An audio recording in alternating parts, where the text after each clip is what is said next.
Okay guys, so good evening. So welcome to our YouTube channel. So anong date ngayon?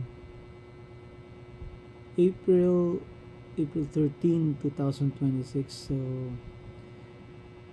I bought a helmet, no? A brand new helmet.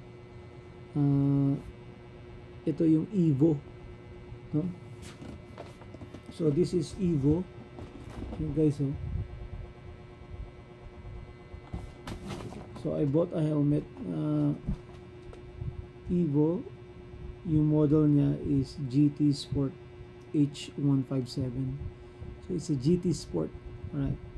So yung color niya is graphics duality T blue white. Medium to size, medium yung size guys. 57 to 58 centimeters.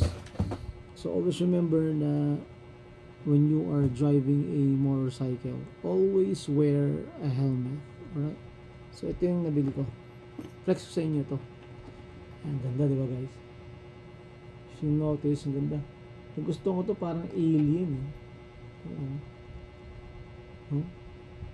Yun yung back niya, ganda. Tapos ito yung pinaka front niya. Angas, diba? Ito yung kanyang side naman. At ito yung kanyang back. Ayan, no? So nakaan siya, D strap siya. 3D. So isusuot ko to. Pag sinuot ko to, medium to guys, no?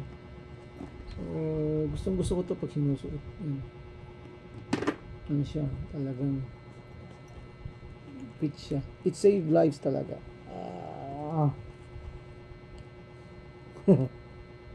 Oh, grabe.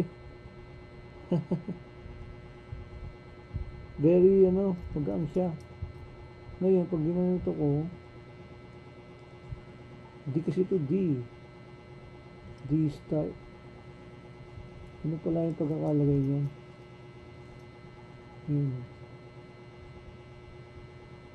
Tapos, yun na. Hindi siya matatanggal basta-basta. Hindi niya siya the slip. Talagang naka-D-strap siya, matibay. No? Ayan yan guys, oh. So you'll notice, napaka talaga niya.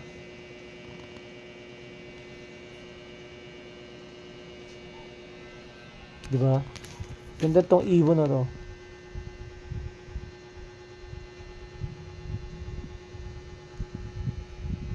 Diba guys?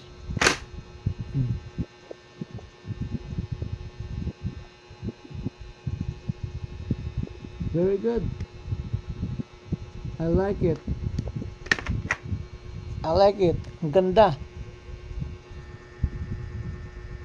So, this helmet guys, it costs 4,300 pesos, no? 4,300 pesos. Okay? Natin siya. Ngayon, tanggalin ko siya. Stop. Kasi ito ganda na itong ano ito. Stop yung ganda. Talagang hindi siya matatanggal guys. D-strap, no? Alright, so ito guys, so helmet saves lives, always remember that. So this helmet, this GT Sport H157 model, this costs 4,300 pesos. So mas maganda lang gumastos ng mamahaling helmet kesa gumastos ka sa ospital, diba? So buy this helmet, it will save your life. Bye bye.